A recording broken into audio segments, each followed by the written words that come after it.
latest episode of the Claws Corner. Today's guest knew she wanted to be an author since the 5th grade when she wrote a story on index cards, stapled to the pages and bound together by yarn.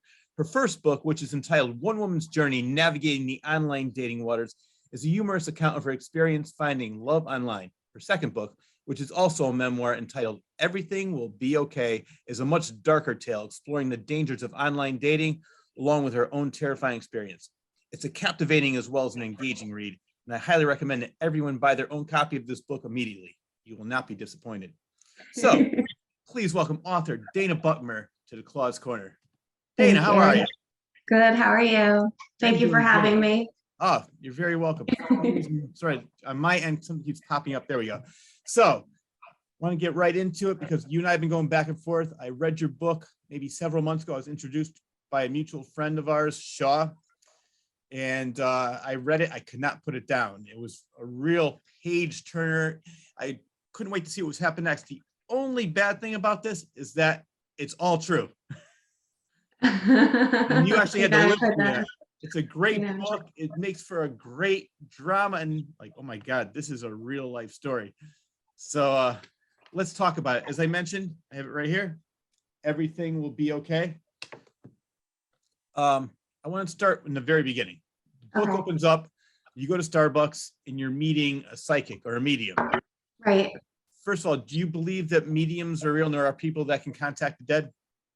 Well, I didn't at first. That's why in that first chapter, I was really skeptical, but I figured I would try it.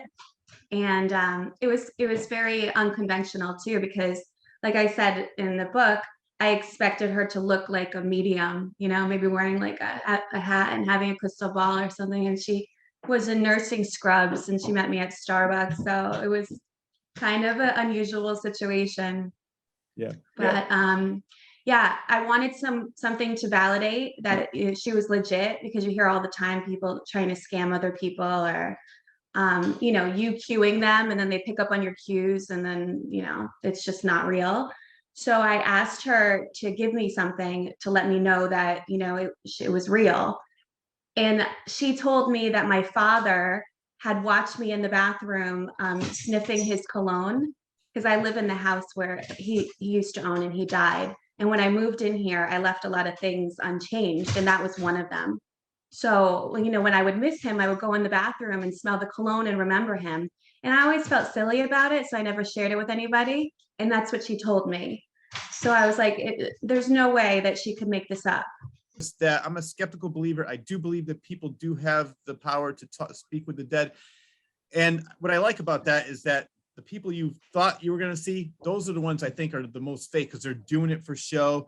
They want money. They're usually found on the boardwalk of Atlantic City or Las Vegas. Right. And they put billboards up saying, see Zelda, she'll tell you what your future is. Those are people I really don't believe. They just want a quick buck. The people that you mentioned, she comes in her scrubs, she's at Starbucks, she's really not noticeable. If she walked down the street, you wouldn't even think twice about her.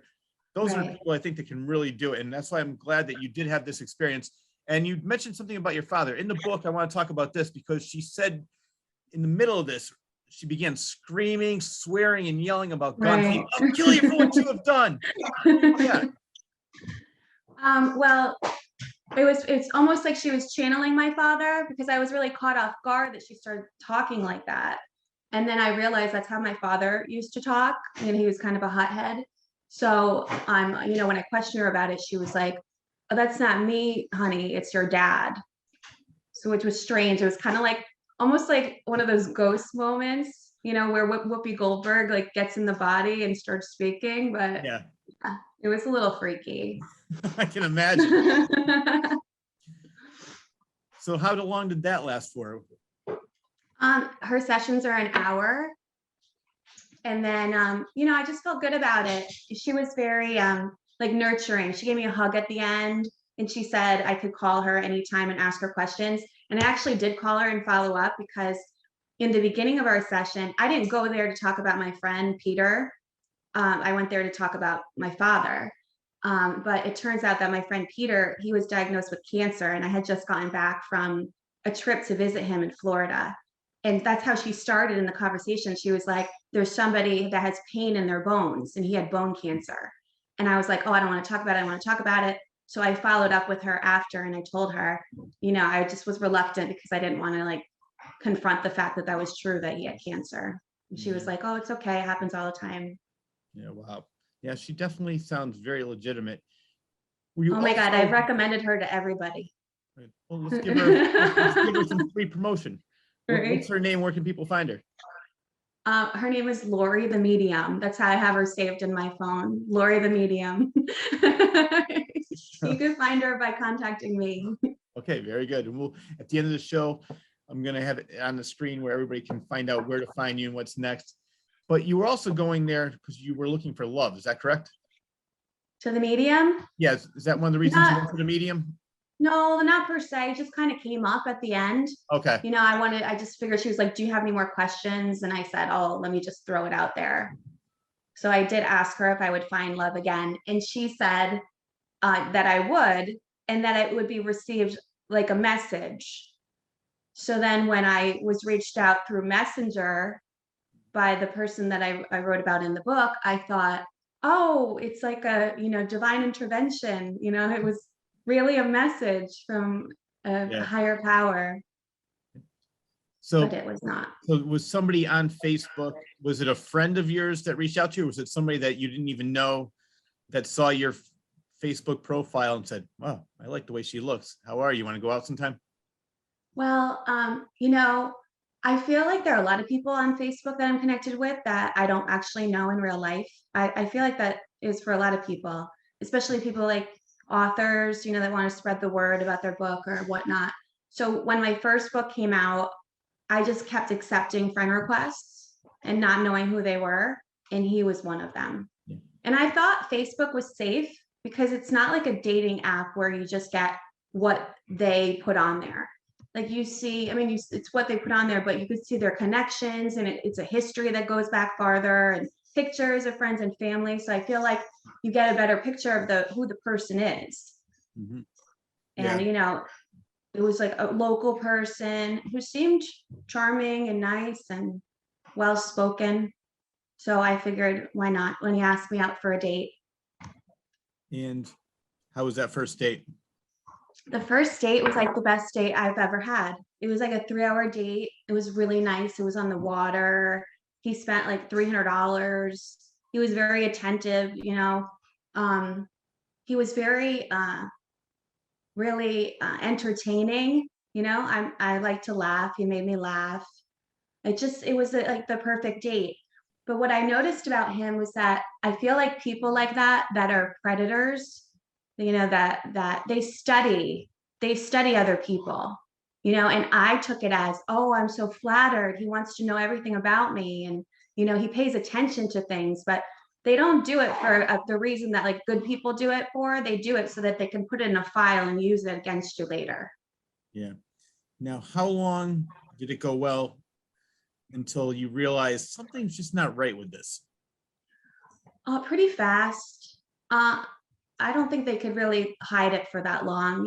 I explain it like people put a mask on and they usually can't keep the mask on for like more than 30 days. So I would say there are little clues here and there. Like he started being critical of me, kind of like picking me apart, trying to make me feel insecure. Just some things about his backstory that didn't make sense. But of course, he always had a great explanation for it. Mm-hmm. And, it was the summer and it was just kind of like a whirlwind romance. And I just wanted to go with it and be in love. And I think probably the pandemic had something to do with it. The fact that I met him towards the end of the pandemic and we had all been sheltered for a while. Mm-hmm. I think that I was probably just craving human connection, so badly that I overlooked a lot of things that I shouldn't have. Like they always say that the red flags that you ignore in the beginning, you'll pay for later. And I know that looking back, there are a lot of red flags that I should have paid attention to, but I didn't, because I wanted to look at the best in people and see the best in people and think, he's a good person or give him a second chance. But those things come back to bite you in the end. Well, speaking of it coming back to bite you, let's talk about the infamous boat incident. Yeah. Well, I never had anybody hit me before. So I guess I just was so shocked. It's almost surreal. Like I felt like I was having an out of body experience, like I was in a movie, because it was just so over the top crazy, and it didn't follow the pattern of abuse. Like generally people that are abusers do it in private. They don't do it with an audience. And I'm on a boat with my friend that I grew up with and his friend, and I had promised her a really nice day on the water. And I just couldn't believe it. I was so shocked. Like I just wanted to believe that it wasn't real. It wasn't really happening. And that there must be an explanation. Like throughout the whole relationship, I was trying to rationalize his behavior because it was so over the top. It was hard for me to wrap my head around it. Yeah. But after that incident, you know, I went to the hospital the next day. I went to the emergency room because I couldn't hear, and I had bruising where he smacked me. And that's the first time that I said out loud about the abuse. And the nurse that I met when I was first admitted, and another nurse, maybe like 2 or 3 nurses, shared their experience with me. And I realized that it happens to so many people, Yeah. but it had never happened to me before. So, you know, that was like my first realization that this is a real problem that's prevalent in our society. Did you call the cops on him that time and have him arrested? Well, it's funny, Rich, because he called the cops on himself. He was so, his behavior was just so over the top. And he was like, I don't know, maybe he just figured out that, oh, wow, like I'm in trouble. So he called the cops and started screaming that I was going to get arrested, that I hit him. Like he tried to change the whole thing around. And I'm like, what is he talking about? And he kept trying to come at me and attack me. And my friend was like shielding me, and she's like this big, you know, she's tiny, but Yeah. she was holding me, and she was like, just everything will be okay. Just be quiet. Don't respond to him. He's trying to bait you.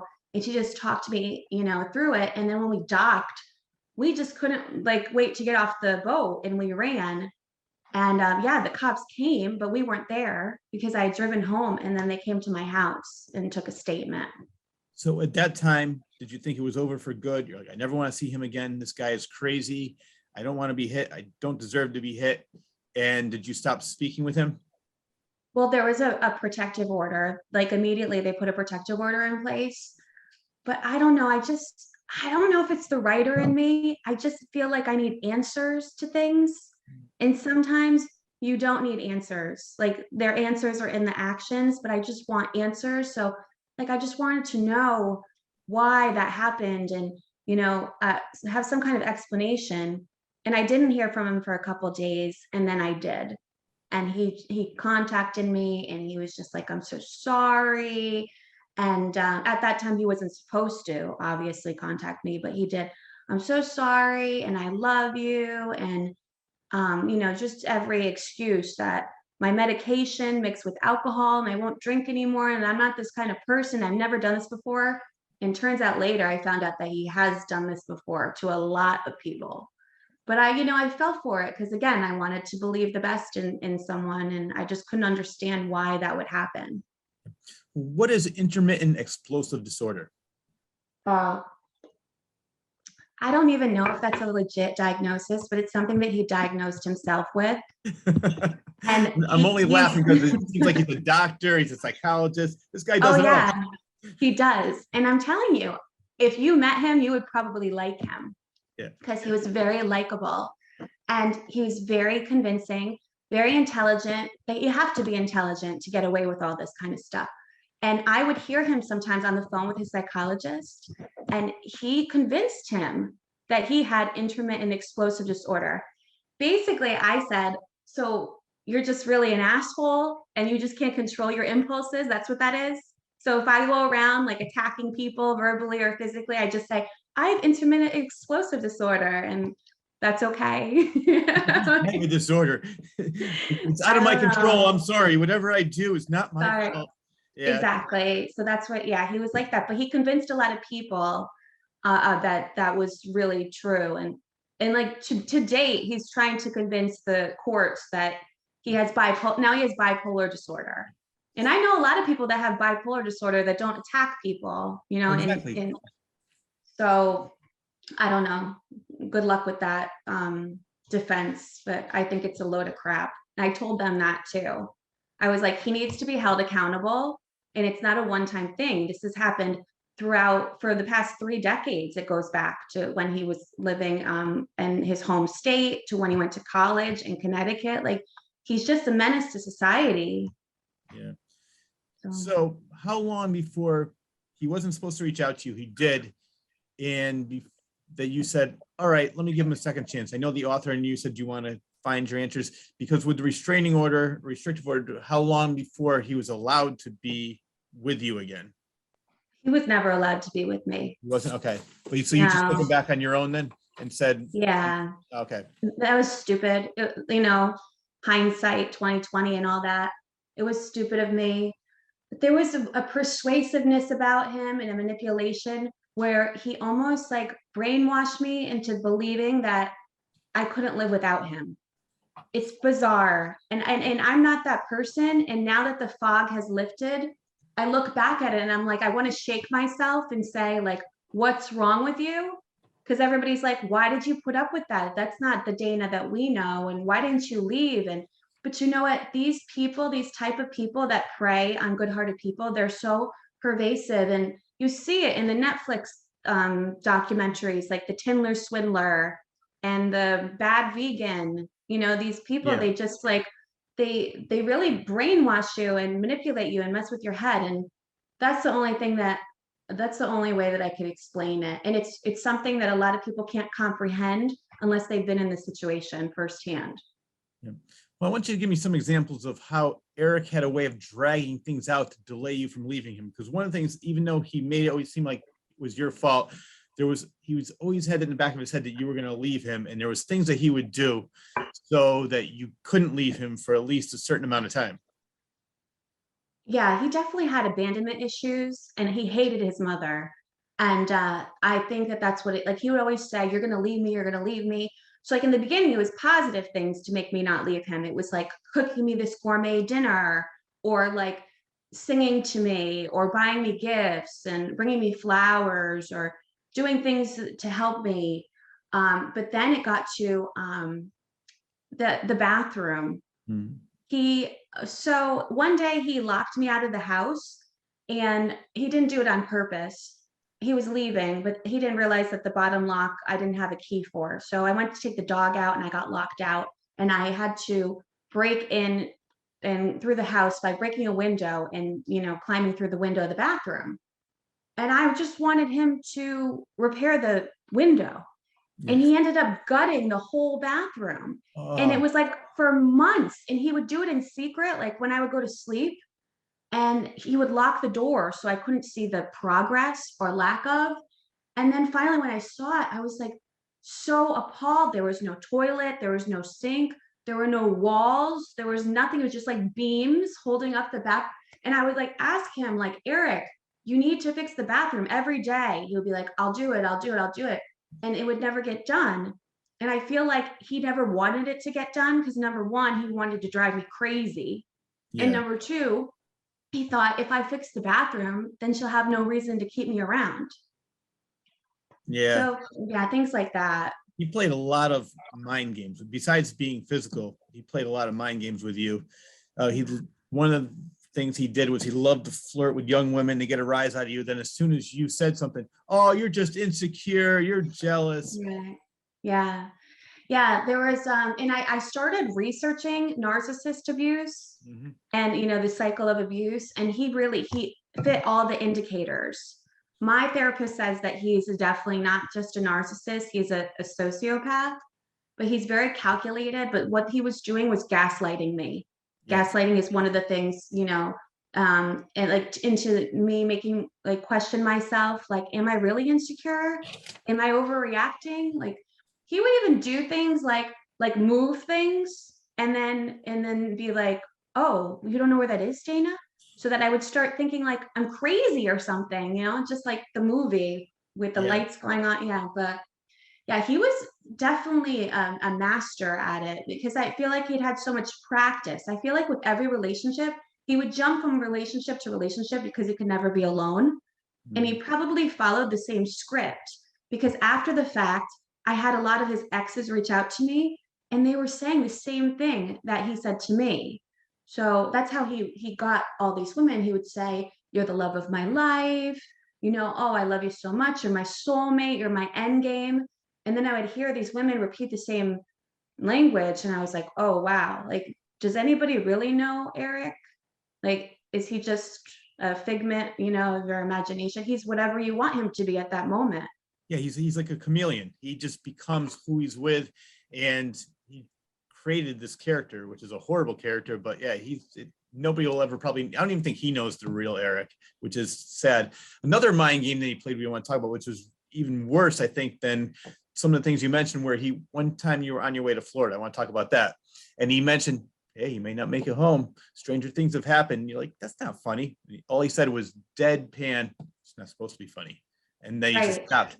He's just messing with you. Yeah. And I feel like the universe just was like, oh my God, this is a vacation from like a nightmare vacation. It was my birthday and we go to the Sunshine State and there was no sunshine the whole time. So imagine being stuck in an Airbnb when it's raining day to night with the psychopath. Like, I mean, he was right. Who knows if I was going to get out alive? And then, I think he felt like he knew that he was losing me during that vacation, because he threatened to kill himself at the end of it.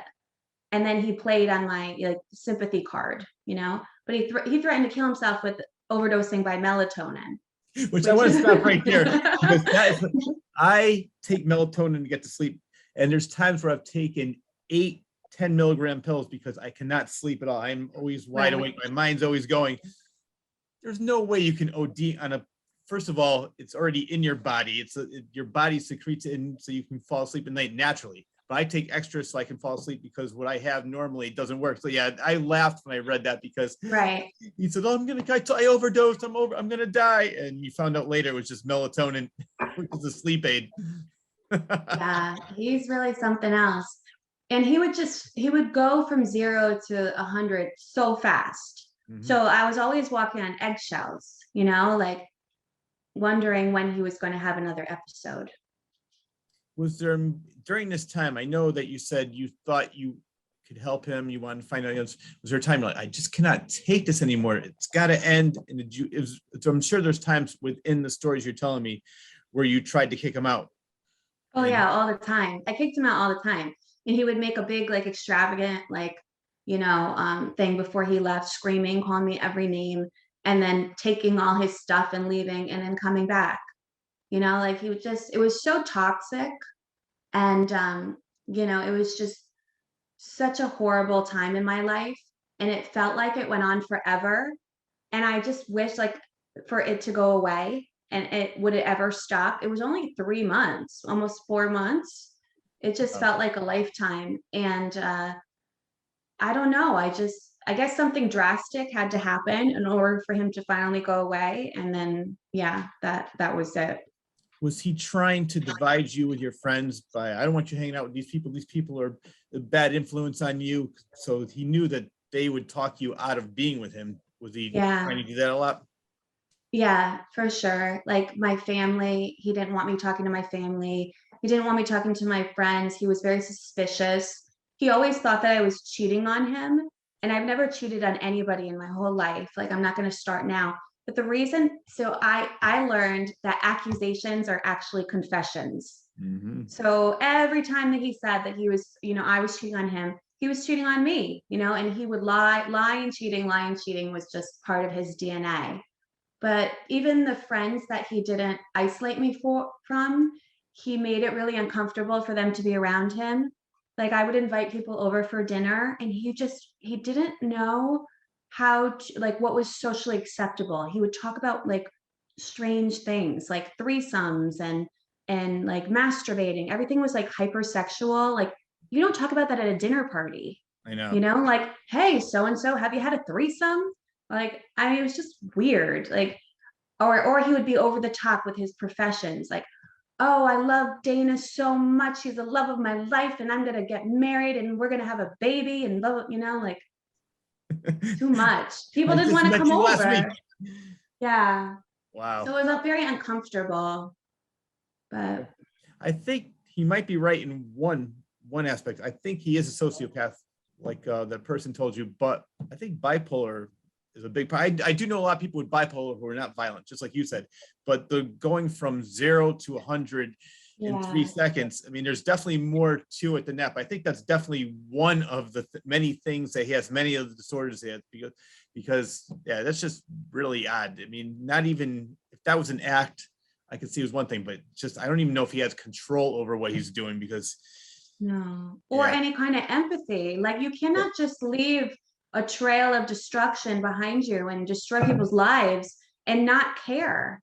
Like he is currently incarcerated. He hasn't been sentenced yet. So he's been in there for over a year.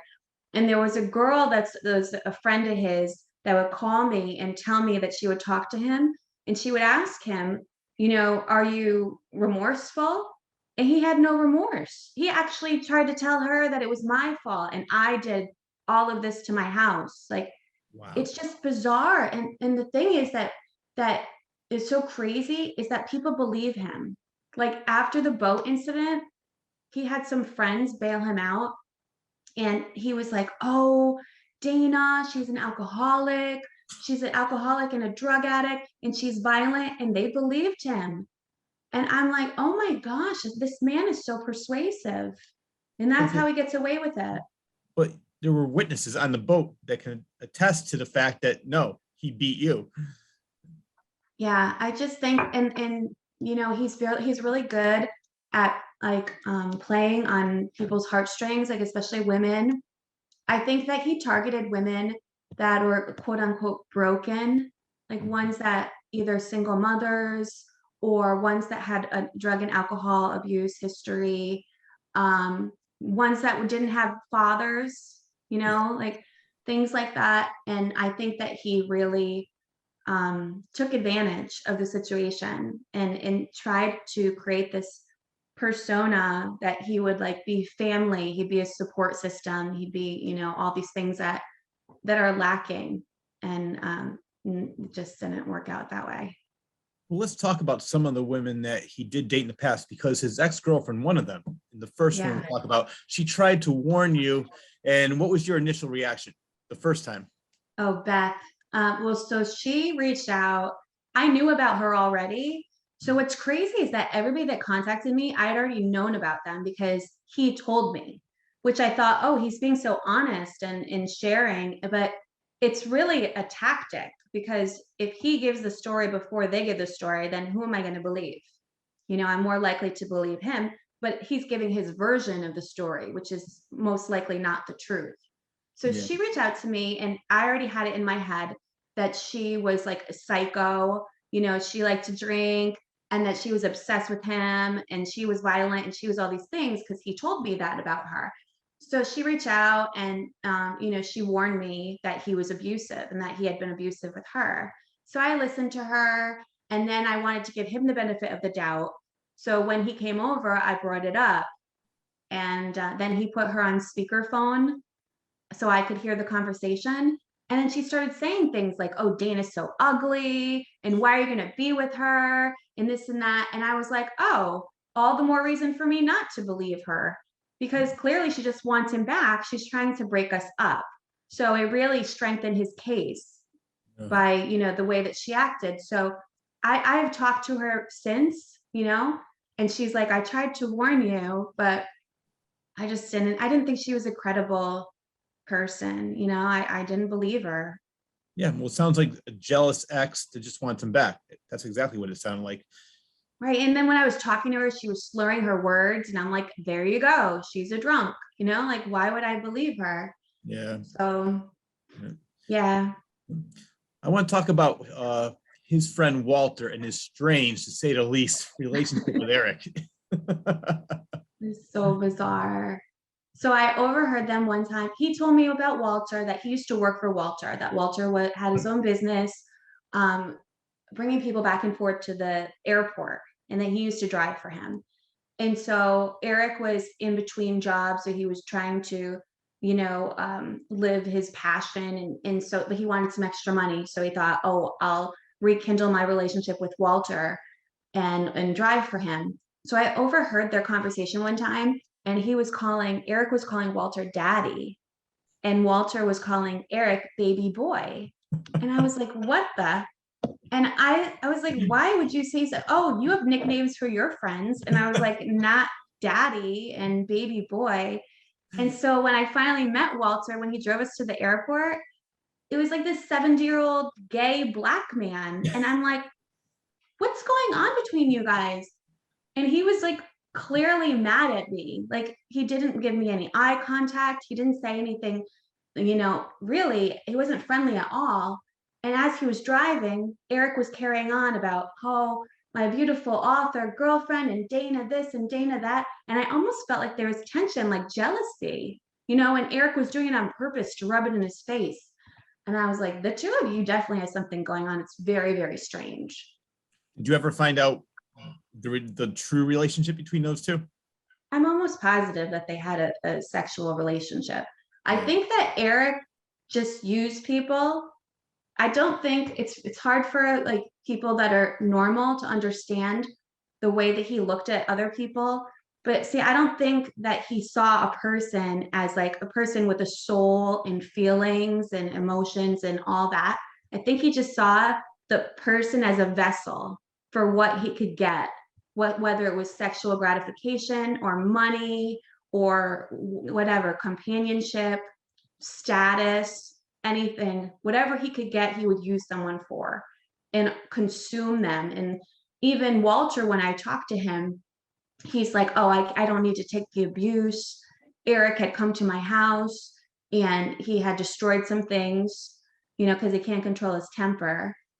And then he said that, oh, he no longer works for me because Eric was hitting on the 16-year-old girl that he drove to the airport. Oh my God. So it was just total shit show. Yeah, no, it sounds like that he just uses anybody and everyone to get what he can get out of them. Like you said, It doesn't matter, yeah. Yeah.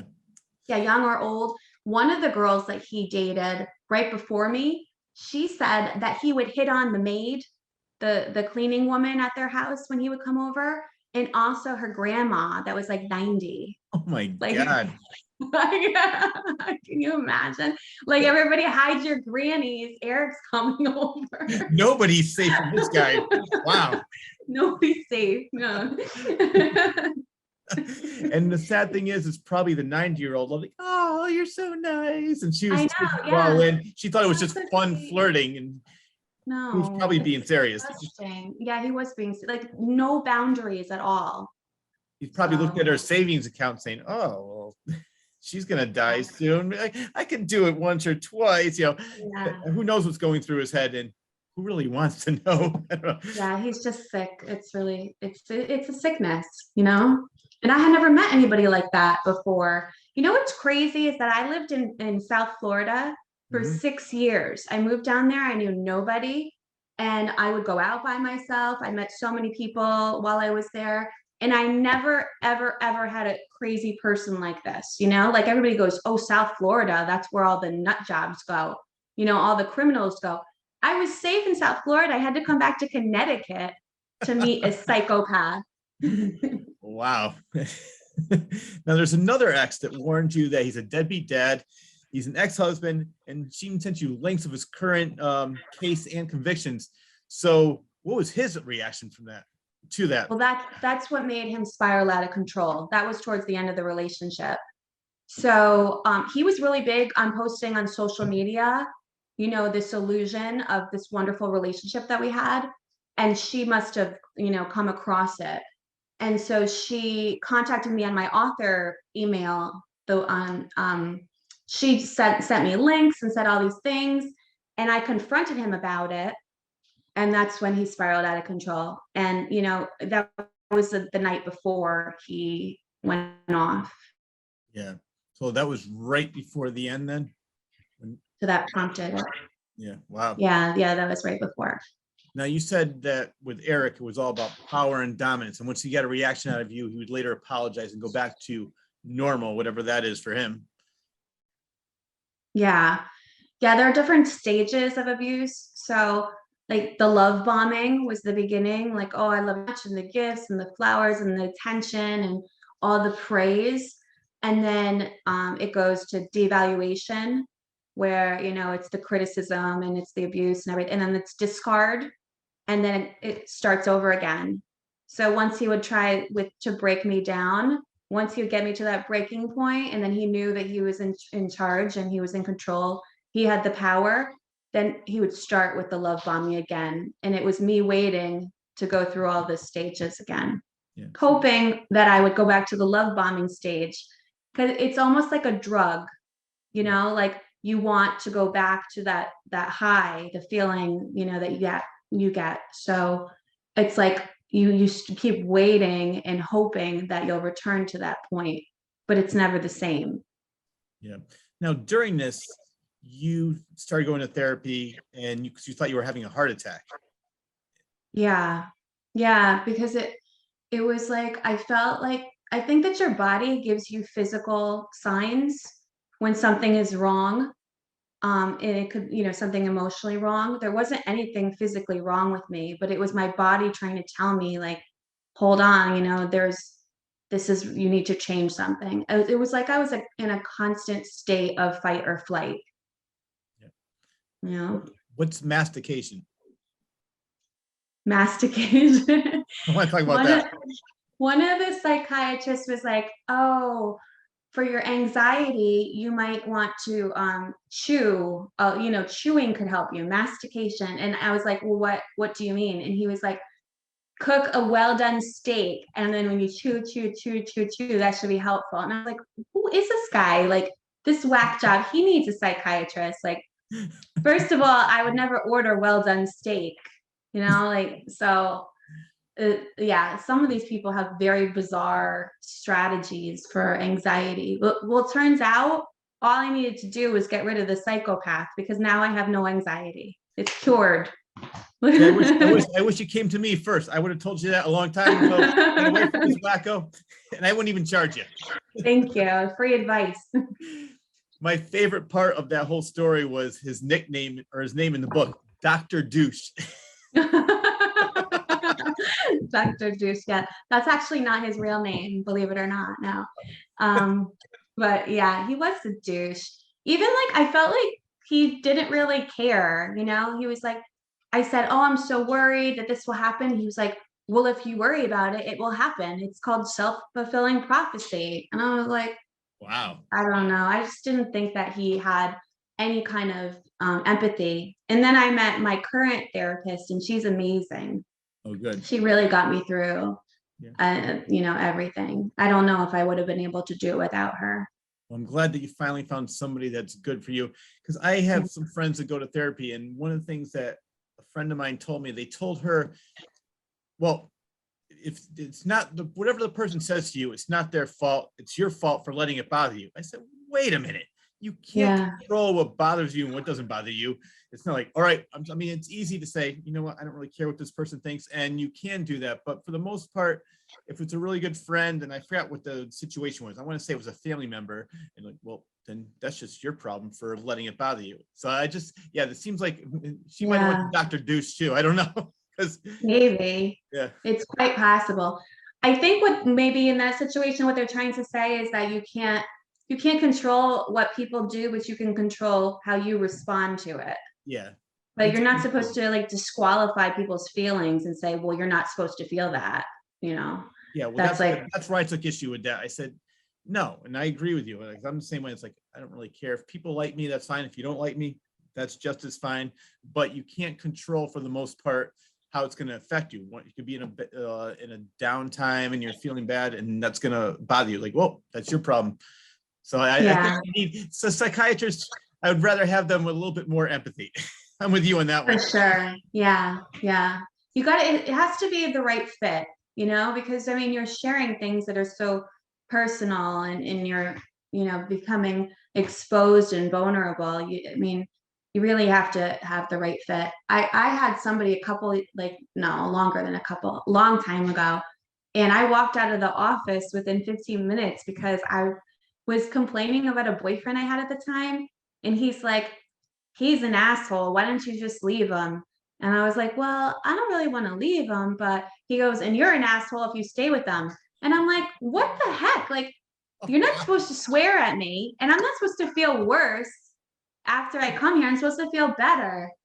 So Who was your yeah, psychiatrist, the drill sergeant from Full Metal Jacket? yeah, for real. I mean, some people you got to makes you wonder why they got into that profession. But Yeah. Did you ever have relationship therapy with Eric? Did you ever go together? no, No, no, no, I don't think that would have turned out well. no. It No, I sounds like think the he people you probably, went to would have taken his side anyway. See, Eric seems like a nice guy. I don't know what you're talking about. I could picture that yeah, of the first therapist saying something like that. I think he probably would have manipulated the situation. Yeah. Yeah, Well, she's just insecure and she's jealous. I'm just a friendly person, and she thinks I'm right. flirty. I could picture the whole. I mean, I don't even know this guy, but just the way you Yeah, describe him in the book and what we're talking about now, I could see that happening. yeah, You compared him to Jekyll and Hyde. He was Jekyll during the day, and then at night is when he became Hyde. yeah. Well, he explained that the reason that happened is because at night, it was harder for him to control his frontal lobe. He did a lot of research, like on psychology and stuff. So the frontal lobe is what controls your impulses and things. And he said that it weakens as the day goes on. So nighttime is when he became a monster, and that part of him came out because his frontal lobe was weakened. Wow. Yeah, He's up way too long at night looking at WebMD. yeah, yeah. He really had something for everybody and like an explanation for everything. And what it was is that he would just talk, talk, talk, talk, talk, and to the point where I just wanted him to shut up, and he wouldn't stop. Like everything was an argument, and he was relentless. And I just think that that was part of his strategy to try to, break me down. And there was a time too where he would not let you get to sleep. You would be, or I'm going to bed, leave me alone. And you would be just getting to sleep. Hey, and then he would wake you up with Yeah. looking at one of your Facebook photos. Who's this guy? Right. Yeah. That's another tactic too, like sleep deprivation. I think they use that in the military to try to break people down. They do. I just feel like he would use these things, consciously use these things, to try to make it, get me off balance. And then the next day he would be so sweet, and the sun came up and so apologetic. It was just an emotional roller coaster of which one am I going to get, depending on the day or the hour, the minute. Now, I mean, I know you mentioned you've tried to kick him out several times, kept coming back. There must have been a time where you said, I just can't take him. Did you ever try to contact the police again and say, this time I really don't want him near me at all? No, because I knew that if I contacted the police, he would be violating the protective order and he would get in trouble. So I told him that I would never contact the police. And he actually told me after the boat incident that if he ever did anything to make me feel threatened, that I should call the police. So finally, when I did call the police, that's when I knew. Like there were a lot of times that I wavered on it. Actually, when we were in Florida for vacation, I called because he was acting like a crazy person. Yeah, but it was South Florida. So of course they didn't come, like because everything happens in South Florida. Yeah. And they called back and or no, he grabbed the phone and he acted like I was a child that had misdialed.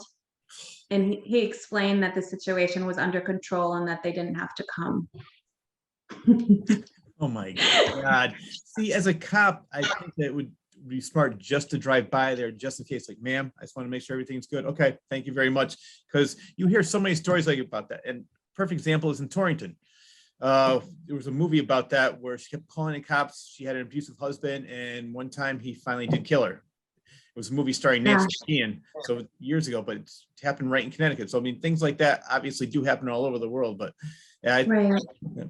I want to talk about how your time as a teacher at an inner city school helped you out in those situations. Well, I was always really good with the at-risk kids that had a lot of behavioral issues. They would always give those kids to me because I was very patient and calm. And like nurturing with them. And so they responded well to me. So I was used to being in very chaotic environments, like violent environment. We had a lot of fights, or the kids would just act out and, be impulsive. And I trained myself like not to respond to that. So whereas when a regular person would have somebody screaming in their face or trying to attack them and they would react, I wouldn't. So I feel like a lot of the times, like if I had done something, it would have been a lot worse for me. But because I just kind of was calm and took it, then it almost diffused but these were things that I didn't plan on having to apply to my personal life. Yeah, definitely. You can't imagine. And this was all happened within a course of what you said, 3 months. Yeah, it was a short time. Wow, a lot of things happen in those short 3 months. Yeah, definitely. Enough to write a book about. Yes. So again, I want all my viewers buy this book. It's engaging, it's captivating, it's interesting. There's not a dull moment in the book. Like I said, unfortunately, it's all true. Thank you. Now, let's talk about right near the end. Let's talk about that final night. So I'll let you take it away. So he was becoming unhinged about that email from the ex-girlfriend, and he wouldn't let it go. And I asked him to leave because I had lent him my father's computer, and he wanted to contact the ex, and he was like, answer her through email and whatnot. And I refused to even get involved in it.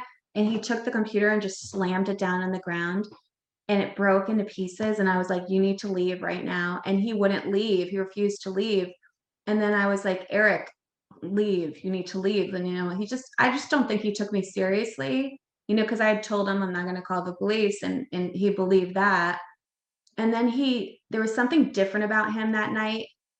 It's like one of those situations where, like a defining moment that could change the course of your life. If I had stayed in that house, I might not be sitting here today, because he looked at me with like this just cold, like soulless, empty look. And he was like, I don't think this is going to work out this is not going to end well for you, Dana. And I knew that and I kept like going in and out of the house and like, what should I do? What should I do? And I took my dog and I just ran out of the house. And I called 911, and they sent some officers over, and I was like, he's being abusive and he refuses to leave. And they're like, is he violent? Will he go after us? And I said, yeah, probably. And they went through the back door in the house, and he threw something immediately out the window, and they thought it was shots fired. So they like scrambled out. And then he basically refused to leave the house. He barricaded himself in the house, and it was a 4-hour SWAT standoff. The whole time he was taunting me because he had his phone with him, and he was like telling me, like he'd show me a picture of broken glass. He'd send a text of broken glass and tell me that he's going to kill himself in my house and haunt me. And he would like show me pictures of things that he was destroying.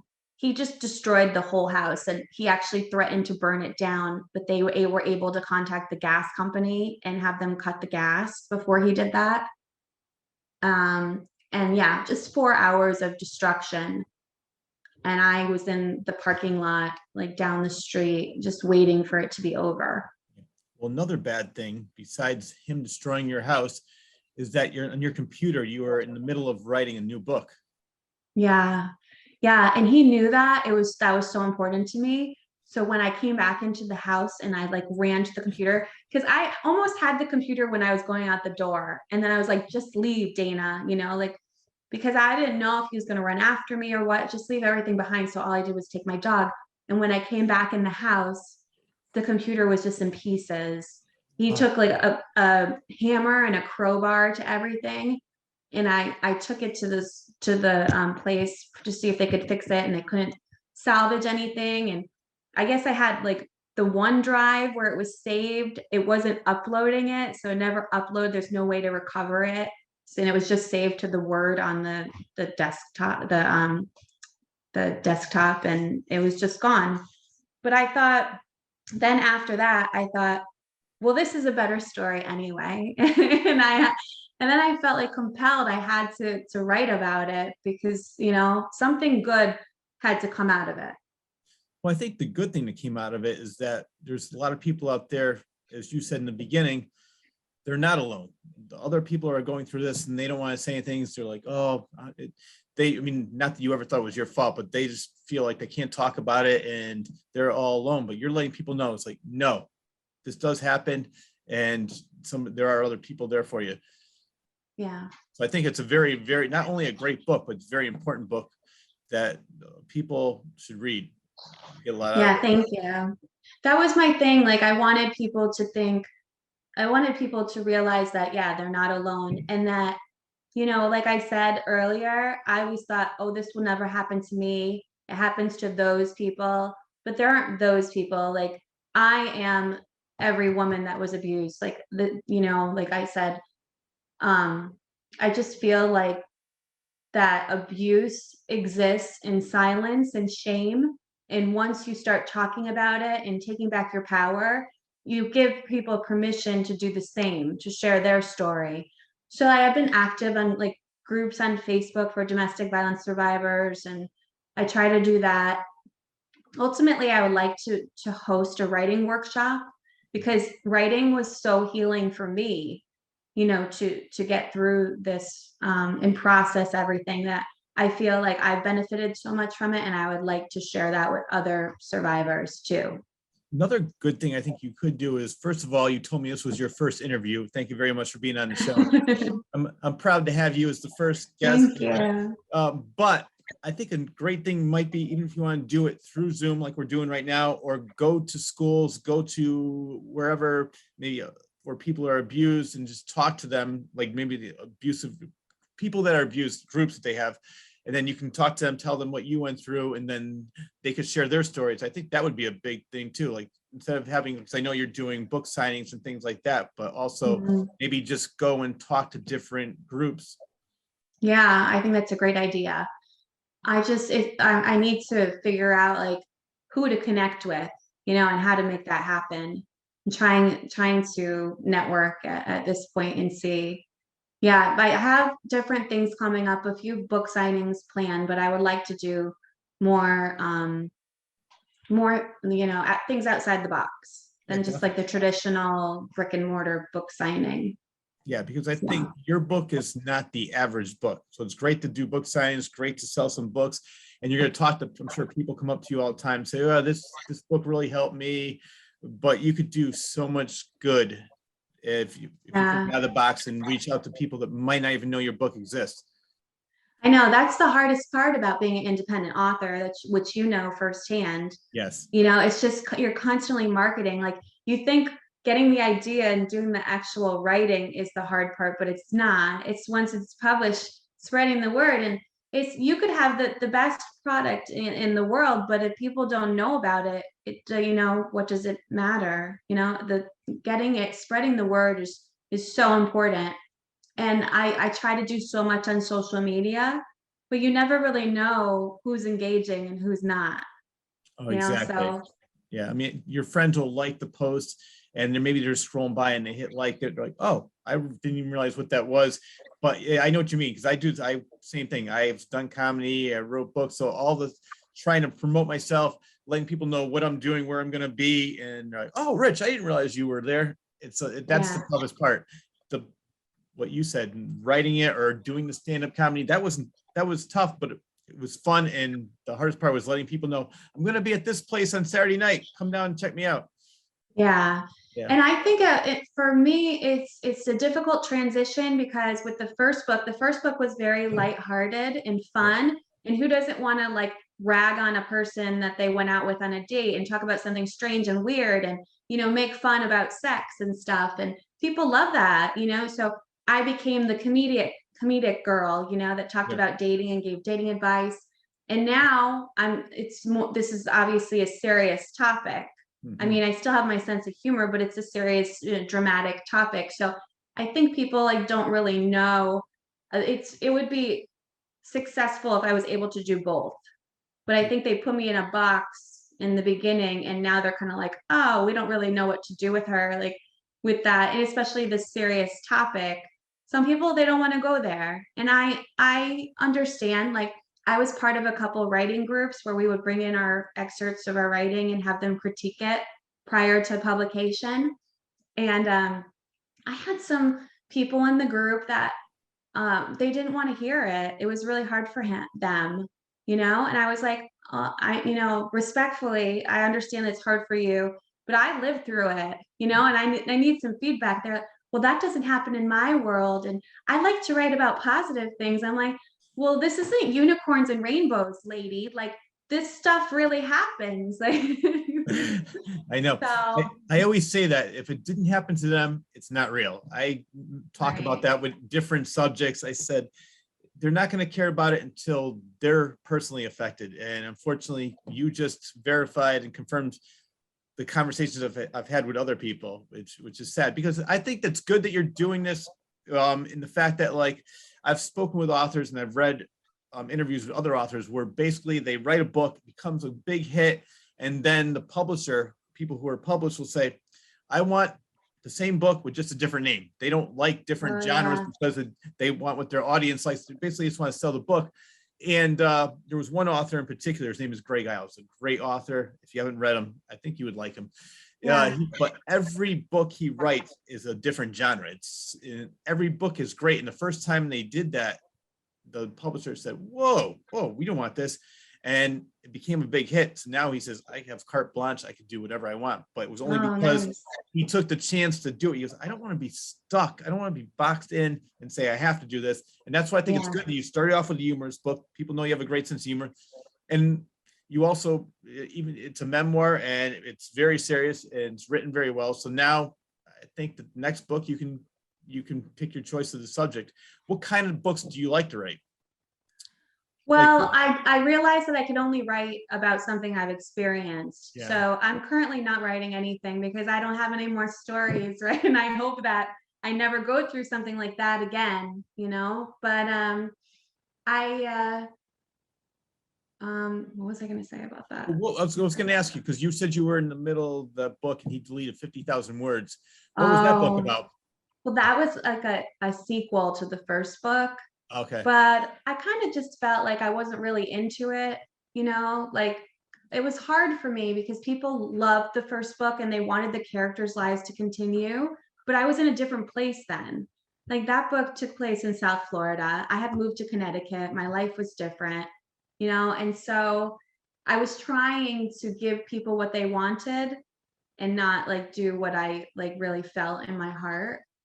So yeah. So in a way, Eric gave me a gift. He gave me a story, and I just, like I said earlier, I just felt compelled to share it. And I just want it to be transparent with people about it because, like I said, so many people are like, this, won't happen to me. And I definitely felt the same way.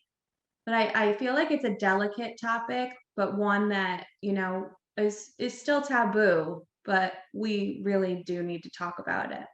No, we do. And people, as much as they don't want to hear it, it does happen to people out there. And not everything, you said rainbows and unicorns. Right, exactly. But I feel like, he was a con artist, and this is kind of like the time to be living in, like where people are interested in con artists. So I feel like people take a specific, interest in it. I feel like nowadays a con artist is like the serial killer of before. Like everybody was like obsessed with serial killers, and now people are obsessed with con artists. So I think when it came down to it, Eric was, a con artist because, like you said, he was a chameleon and he could be whatever you wanted him to be. And he didn't really have an identity. Like, he said, oh, you're an author. I want to be an author. Oh, you have your own business. I want to be an entrepreneur. It's like, who are you? Yeah. Well, even after all of that, and after everything you went through in that night where he trashed your place, you went to your therapist and you said what bothers you the most is that he didn't love you. Yeah. I think that's a hard realization because at the core of everyone, we all just want to be loved, and it's just a hard pill to swallow when you realize that someone just really didn't love you, that everything they said was just words and lies. And I think that's something that's really difficult to come to terms with. Yeah. After all this, did Eric try to contact you? So he had to go to the psychiatric facility the night of. He wasn't actually arrested that night Mhm. because he threatened to kill himself. So that was the procedure. While he was there, they were treating him like a patient and not like a criminal. So they gave him his cell phone and didn't monitor him. And he kept calling and calling and calling. And that's when he told me that he was going to kill me. He said that, like, I quote, he said, "I'm going to slit your dog's throat and you'll watch him bleed out. And then I'm going to take a hammer and pummel you until you're a bloody mess and die." And Nobody's then even paying attention. Nobody's even paying attention no, to him he on kept the phone. calling me. Yeah, calling me. And he Wow. told me, I'm going to come back and finish the job. So yeah, then I called the hospital and I was like, "Listen, you need to understand that this guy is really dangerous and he should not be calling me," and this, that. They're like, "Okay, we'll take his phone away." So then what did he do? He started calling me from the landline. And then I'm like, just take everything away from him. So then they got to a point where they couldn't even manage him. He was like destroying the whole wing of the hospital, the room, and pulling things out of the wall. And then he sexually assaulted the nurses. And they contacted the police and they're like, "We don't have a facility for this type of person." And that's when they took him into custody. They couldn't restrain him. I mean, maybe even not a straitjacket, but something. They could have put him in Yeah, cuffs. Like, wow, I'm surprised that it got that bad, and they let it yeah, get that bad. really bad. I Wow.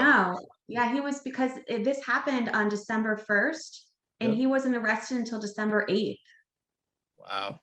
Yeah, I had a week of that. I mean, I noticed that a lot of the things like that I thought expected it to be different didn't play out that well. Like, for example, even the 4-hour standoff with the police, like, I don't think it should have taken 4 hours. But I think that in the state of our society now with the police, that the police really can't do anything, and I was really frustrated because I'm like, just go in and get him. Like, why are you giving him so much freedom? And the negotiator was like, "Oh, I'll get you cigarettes. Oh, I'll get you a sandwich. I'll get you this. Pretty please come out. We won't hurt you." And I'm like, "What the hell is going on here? Just go in and get him." But so my boyfriend now is a police officer. So I kind of have a different perspective of how the police handle things now. And they just have to be so sensitive with, because it's like police accountability and, Yeah. a lot of the attitude towards policing is completely different now. So they're always like on guard and they have to just be so procedural. My father was a cop from 1968 to 1998 for 30 years. And yeah, that's one of the reasons he left, because he was saying, now they want you to be a cop without being a cop. You can't do this. You can't do that. You have to be in, even though you're doing your job, somebody with a cell phone is going to take something out of context. Oh, police brutality, look at this. And they're not seeing the whole story of the guy was terrorizing him or the woman 3 seconds Right. before they started filming, and the cop is just trying to restrain the guy. So I know exactly what you're talking about, and I agree with it. That Yeah. I don't know why anybody would want to be a police officer in this day and age because it's you're constantly having to defend yourself, yeah, and everything that they see and all they do is just thankless. And I feel like, why they're putting themselves in danger every single time, they go to work for what? I just feel like the risk like definitely outweighs the benefit. well, I'll give you one perfect example. My father broke up a party years ago, and the kids surrounded his car, started shaking, and said they were going to kill him. So he took out his gun like that. The kids ran in the woods, and they told him, "Next time, just lock the doors. I don't want you pulling out your gun." Like, what? Yeah. Yeah. So things like that. And this was years ago. It's even worse now. This was before social media. Now with social media, they really have to be extremely careful because, as I mentioned, something's going to be taken out of context. It's going to go viral. and the cops are all bad, and the Yeah. people getting away with everything because you're violating my rights. Right. No. So you and I are on the same page, and Yeah. it's a tough And job. it's just like anything, like there are good cops and there are bad cops. Like that Exactly. night, I had one really amazing cop that stayed with me the whole time in the freezing cold, and after his shift had ended, and he was so nice and so supportive.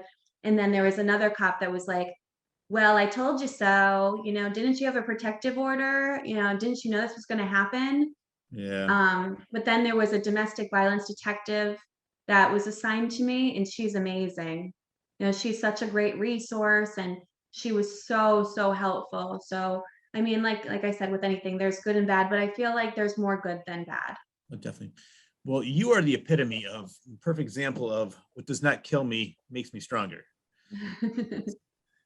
Because I mean, Thank everything you've you. been through, it may not seem like it while you're going through it, but probably made you a stronger person and definitely more cautious, more careful, and now you know what to look for, and you see different signs like, no, this doesn't seem right. Yeah, definitely. Definitely. Yeah, I just feel like that after this, that I could really, if I've lived through this, I could live through anything. Mhm. Like it sounds kind of weird, but there was a picture of he and I that was in a frame, and he broke it, and he took a knife and he scratched my face out so that, I had no face in the picture. It just shows you like the state of mind that he was in. And I carry that around with me to remind me that if I lived through that, I lived through somebody like that, that I could live through anything. Yeah. Who is Candace? So Candace was one of the things in narcissist abuse is a flying monkey, which I didn't know. I started researching about it. Flying monkey, like in The Wizard of Oz. Yeah. The wicked witch, she sends them off to do her bidding. So narcissists, they target people that can do their bidding. So Candace, I think, was a way for Eric to contact me or learn about my life. And so she came into my life saying that she was his friend, but that she was on my side and she wanted to be supportive. But I think she was just kind of getting information. So yeah, she was very strange, but I would definitely say that she was an example of a flying monkey. It was a way for him to keep that connection with me without actually being near me. No, I know this is somebody he obviously used, but was she an ex? Yes, she was. And that's what they do too. Like they hover, they generally keep relationships with their ex so that they'll put one on a shelf, and when they get their new toy, they play with the new toy. Then when they get sick of that one, they put it on the shelf and they take the one down. So it's constant recycling of exes. Yeah. Yeah. And I think Like the shiny new object. right. I was a shiny new object at the time. And the thing with him is that I don't think it's really over with him, because that's why I'm a little scared about when he does get out, because it didn't end on his terms. Mhm. With that type of personality, they need to be the one that discards, that is in a position of power. But for me to call the police and him to be discarded that way, like, I'm not sure he's going to accept that. I'm so glad you're dating a cop. I know. I didn't do that on purpose, did I? Maybe subconsciously. I love it. I'm not sure. Yeah. But with Candace, I knew that she wasn't right when I asked her to talk to the detective, because she said that he had threatened me when she talked to him, and she didn't want to. And I was like, okay, like this is a little strange. And then she just disappeared. Yeah, just like they all do. Mm-hmm. So do you have any idea how long he's going to be sentenced for? They offered him 7 to 9 years, I think. Okay. And he turned it down. He was trying to get out with a mental illness defense, Yeah. of course. So, I mean, he's already been in there for over a year, Mhm. which I don't even understand how he survived for over a year there. But he has, but he's like you said, a chameleon. I guess he knows how to, work different environments. But Yeah, he has a court date coming up at the end of the month. I don't know if they're actually going to do it because everything's been pushed forward because of the pandemic. Mhm. So I'm not sure, but I'm hoping that he gets, you know, what he deserves and that it ends with me. You know, I would, in a perfect world, I would hope that I would be the last victim. I hope so. I mean, I had one when my book came out. So my book was published February 8th. And that week, I got a DM from a woman that had known him for like 30 years. And she was like, "Oh, I read your book. I could have written the book, you know, all the experiences that you had." She's like, "I saw the news article, what happened to you when it first happened, and I didn't believe you. I believed him." She's like, "I wasn't ready to come to terms with what he was." But she's like, "Thank you so much for your voice. You know, your book was really, it really touched me." And like, you know, I appreciated that. So that's what I think is it's all about, you know, getting that kind of confirmation that everything will be okay and trying to spread that word to other people. Yeah, and it goes back to what I was saying before. The book is great, doing book signings is great, but I think you need to do the talk circuit as well because you're doing an important thing for a lot of people.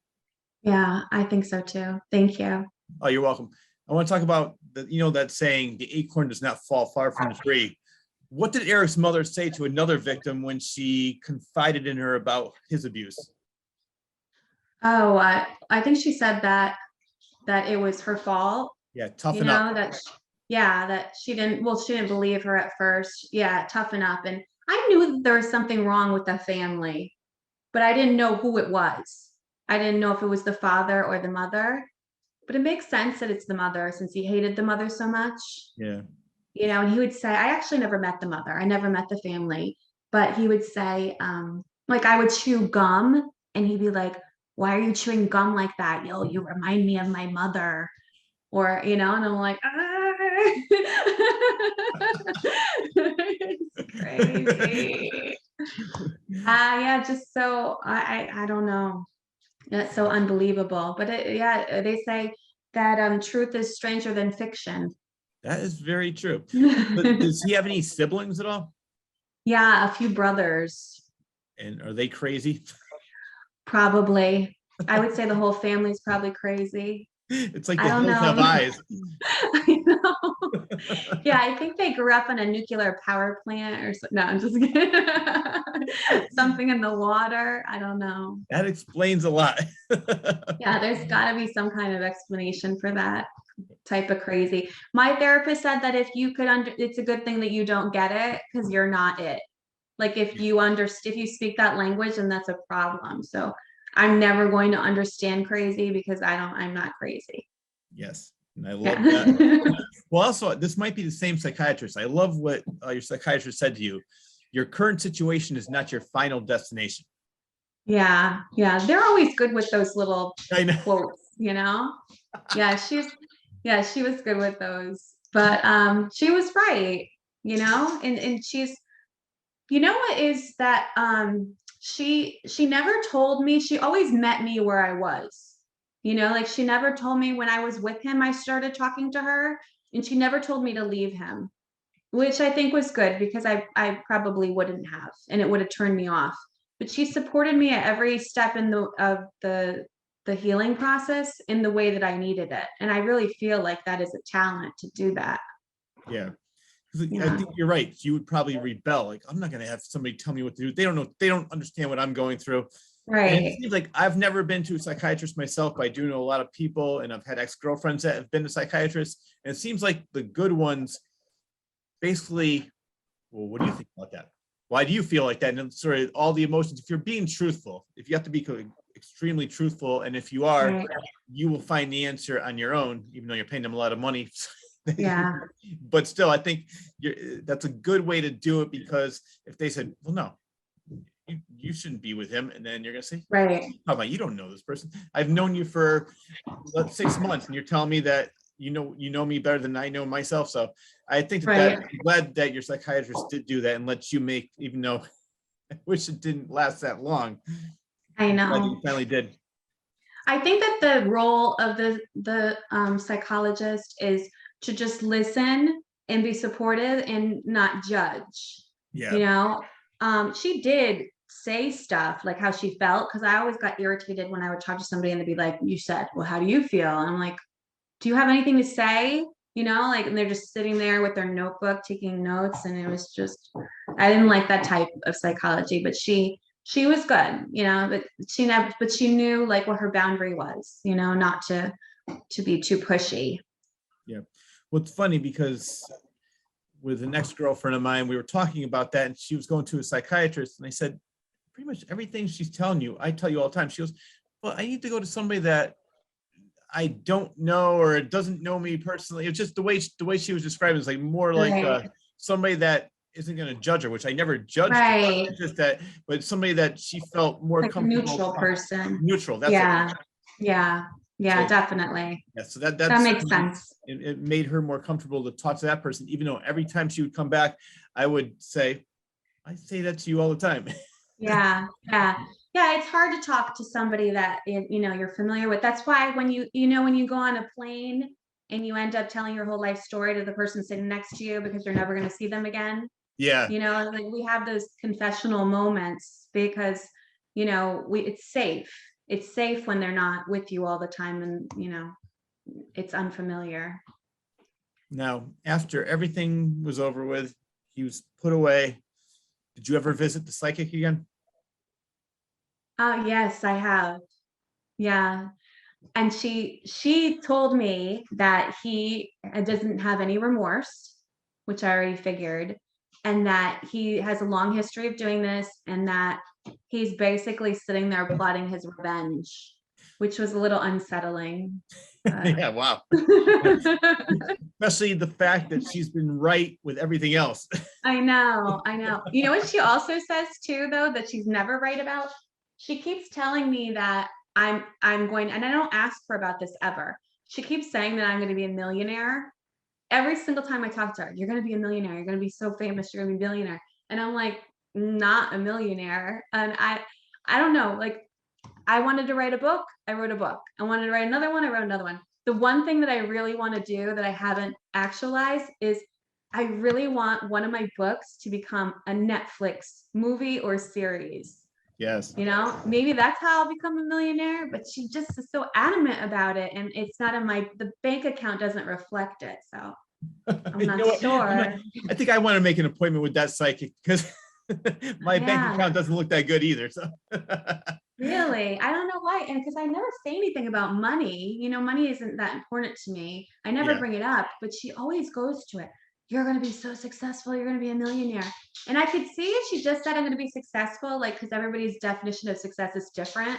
Yeah. But she always goes to money. So I'm waiting. All right. Well, hopefully it's going to be happening sooner than later.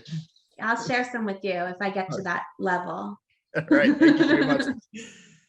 Did I know you're thinking you don't really have anything planned for a book right now, a new book at all. So were you doing the book signings and just promoting this? Have any big companies or publishing companies come up to you and said, I love what you're doing, I'd like to sign you?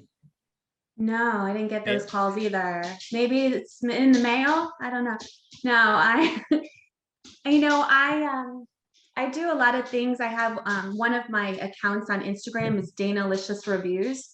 So I do like a lot of things with restaurants, and I had an influencer event where the influencers all got a copy of my book, and then we tried the menu too, and then they posted. So I have another one of those coming up in Greenwich next week. So I'm doing that. And then the Fairfield University bookstore, I'm planning something there. And a collaboration with this really cute boutique. Are you familiar with South Norwalk? Yes. Yeah, there's this boutique on the corner called Echo Evolution. I heard of it. It's a really cool vibe, and the guy is very supportive of authors. So we're gonna do like a light bite and wine author reading. Oh, good. And when then is that? Barnes and Noble bookstore I have in Milford. So I have a couple things that I'm organizing. The one with the collaboration is May 12th. May 12th. And I just figured it out yesterday, so I haven't started promoting it yet. Okay, good. What about Barnes Noble? When's that going to be? Barnes and Noble, I think, is going to be in June. She said that she has to book it 6 weeks out. Yeah. And Fairfield University Bookstore, we don't have a date yet. You know where you should go is this happened to me by accident and such a great experience. I went to the Barnes Noble in West Hartford.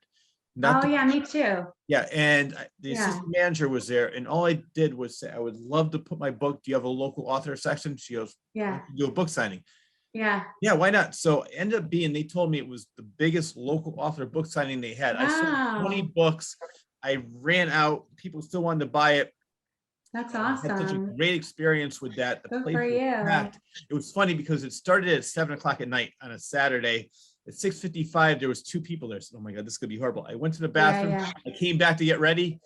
Place was packed. And then the horrible, not the horrible part, but what I sort of got frustrated with was, even though I promoted it, had the address, about 5 or 6 people showed up at the one down the street in Farmington. I said, no, how many times they went there?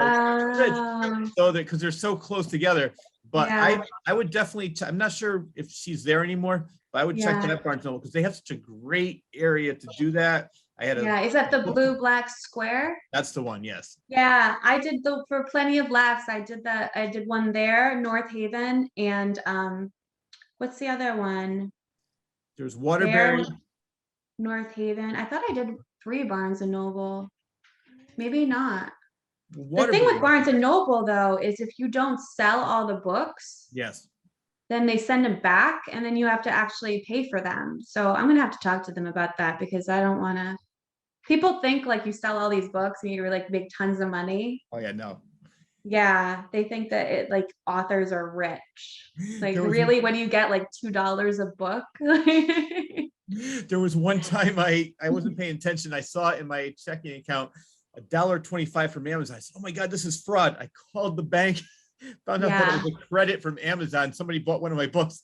Yeah, that's your royalty, $1.25. You can't even buy a cup of coffee with that. No, not at all. But you're an author. I was gonna say, the good thing is I had a great time doing it, and luckily I have a job that pays the bills. And just like this show right now, it's a hobby, and I love doing this show the best because I meet so many interesting people just like yourself, and I love having so many different eclectic guests on. And that's really cool. So happy that you chose this show to be your first. Yeah, thank you so much for having me. That's really awesome. I like that you're able to ask all those great questions and try to spread the word. Definitely, I will spread the word for you because as I mentioned it all throughout the interview, I'll say it one more time: buy the book. It's great, and it's a very, very important book that I think everybody should read because, just like she said, or it's like Dana said, it doesn't happen to just them. It can happen to anybody. You can be that next person. Right. Yeah. So the last question before we go, is everything going to be okay? Yeah, I think everything will be okay. I feel like that it's really important when you're in a challenging situation to try to see the light at the end of the tunnel. And I took something that was really, devastating and dramatic and tried to flip it and find, something positive in it. And that's what I think that my lesson is with Everything Will Be Okay. In the beginning of the book, he was trying to tell me everything will be okay. And of course I didn't believe it because it wasn't ever going to be okay with him. And then in the emergency room, they were like, everything will be okay. And I didn't believe it. And I feel like the end, when I went through my healing journey and like took back my power, then when I said everything will be okay, I meant it because I was in that place. Yeah. Well, I'm so very, very happy to hear that. I'm glad that you're in a great place right now. You definitely deserve to be in a much better place than where you were before. And hopefully he gets what he deserves and you never, ever have to worry about him or see him again. Yeah, thank you. All right, that wraps up the latest episode of The Claws Corner. A huge thanks goes out to my guest, author Dana Buckmir, for sharing her story on my show.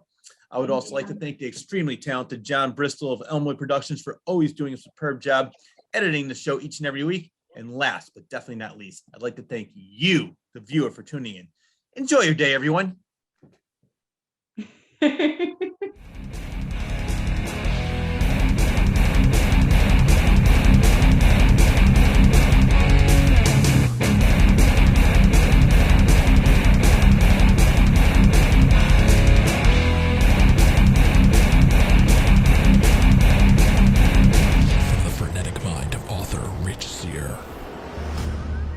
terrifying short stories, now available in one collection.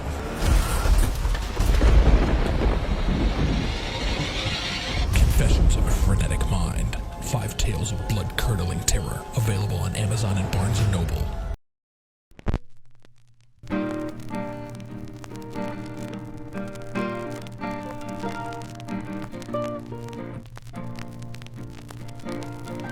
All of a sudden I hear, brim, brim. What's a diaphragm again? Ha! We caught one. They're supposed to be weird. Oh, yeah, no. If you say so. I've always wanted to be in a movie. Around for